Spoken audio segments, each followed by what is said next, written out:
مانسا موسیٰ مغربی افریقہ میں مالی کی قدیم سلطنت کا بادشاہ تھا۔ لفظ مانسا کے معنی حاکم، بادشاہ یا شہنشاہ کے ہے۔ مانسا موسیٰ 1312 عیسوی سے 1337 عیسوی تک مالی کی سلطنت کا حکمران رہا۔ اس کے دور حکومت میں مالی افریقہ کی امیر ترین ریاستوں میں سے ایک تھا، اور مانسا موسیٰ کا شمار دنیا کے امیر ترین افراد میں ہوتا تھا۔ مانسا موسیٰ کو ایک دولت مند اور پھلتی پھولتی سلطنت وراثت میں ملی۔ یورپ کا بیشتر حصہ خانہ جنگی کے تنازعات میں مصروف تھا، لیکن مالی نمک اور سونے کی بڑی کانوں کے ساتھ دولت بنا رہا تھا اور پھیل رہا تھا۔ وہ ہاتھی کے دانت کے بڑے سپلائر بھی تھے۔ موسیٰ میں اپنے پیشرو ابو بکر دوم کے نائب کے طور پر خدمات انجام دینے کے بعد تخت پر آئے، جو اپنے بہت سے جہازوں کے ساتھ بحر اوقیانوس کی تلاش کے مشن پر روانہ ہوئے تھے اور سمندر میں غائب ہو گئے۔ وہ اپنی عظیم دولت اور سخاوت کی وجہ سے جانا جاتا تھا، اور اپنے زمانے میں وہ دنیا کے امیر ترین شخص کے طور پر جانے جاتے تھے۔ مانسا موسیٰ اسلام کے ایک متقی پیروکار تھے۔ مکہ میں اپنے حج کے دوران اس نے ایک بڑے وفد کے ساتھ سفر کیا اور قاہرہ کے بازاروں میں اتنا سونا لٹا دیا کہ اس کے دورے کے بعد 1/2 سے زیادہ سونے کی قیمتوں میں کمی کی۔ آج کے معیارات کے مطابق یہ اندازہ لگایا گیا ہے کہ مانسا موسیٰ نے $400 بلین کی مالیت کی دولت جمع کی۔ اس کی سلطنت میں نمک اور سونے کی بہت سی کانیں تھیں۔ ان کے دور حکومت میں مالی افریقہ کا سب سے خوشحال ملک تھا۔ مالی کی قدیم سلطنت جدید دور کے مالی، سینیگال، گیمبیا، گنی، ناجر، نائجیریا، چاڈ، موریتانیا اور برکینا فاسو کے کچھ حصوں میں پھیلی ہوئی تھی۔ مانسا موسیٰ نے ٹمبکٹو اور گا جیسے شہروں کو اہم ثقافتی مراکز میں ترقی دی۔ وہ اپنے شہروں کے لیے نئی عمارتیں ڈیزائن کرنے کے لیے مشرق وسطی اور پورے افریقہ سے آرکیٹیکٹس کو بھی لایا۔ مانسا موسیٰ نے مالی کو اسلامی دنیا میں سیکھنے کے ایک جدید ترین مرکز میں تبدیل کر دیا۔ مانسا موسیٰ 1312 عیسوی میں اقتدار میں آیا، جب سابق بادشاہ ابو بکر دوم سمندر میں غائب ہو گئے۔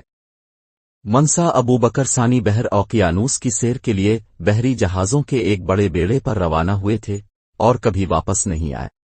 مانسا موسیٰ کو ایک ایسی سلطنت وراثت میں ملی جو پہلے سے ہی دولت مند تھی، لیکن تجارت کو بڑھانے میں اس کے کام نے مالی کو افریقہ کی سب سے امیر ترین سلطنت بنا دیا۔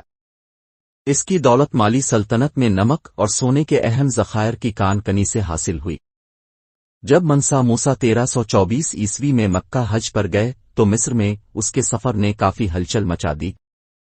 اس واقعے تک مالی کی سلطنت مغربی افریقہ سے باہر نسبتاً نامعلوم تھی۔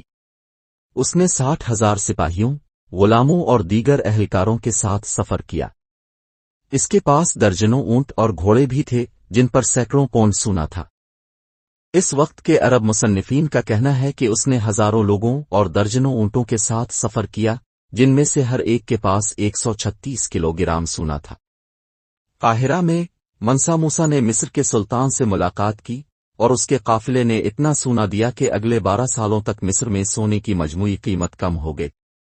لاتعداد لوگوں، تحائف اور جانوروں کے ساتھ مانسا موسیٰ 300 پاؤنڈ سے زیادہ ٹھوس سونا لے کر آیا۔ آج کی قیمتوں کے مطابق 300 پاؤنڈ سونا تقریباً $5.4 ملین بنتا ہے۔ اس کی شاندار دولت کی کہانیاں یورپ تک پہنچ گئیں۔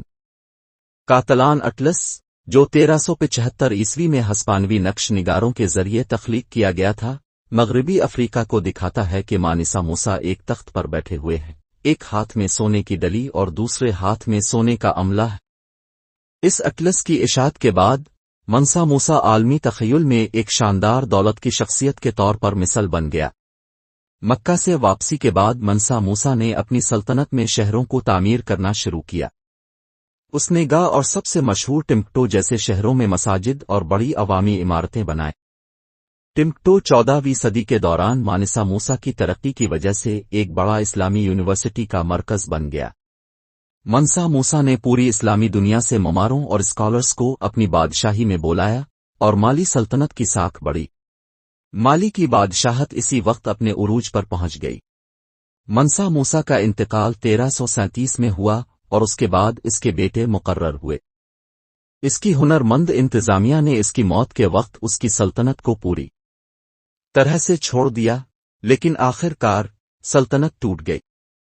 اس کی موت کے بعد منسا موسیٰ شاندار دولت کی علامت کے طور پر دنیا کے تخیل میں مشغول رہے، تاہم اس کی دولت اس کی میراث کا صرف ایک حصہ ہے، اور اسے مالی میں اس کے اسلامی عقیدے، اسکالرشپ کے فروغ اور ثقافت کی سرپرستی کے لیے بھی یاد کیا جاتا ہے۔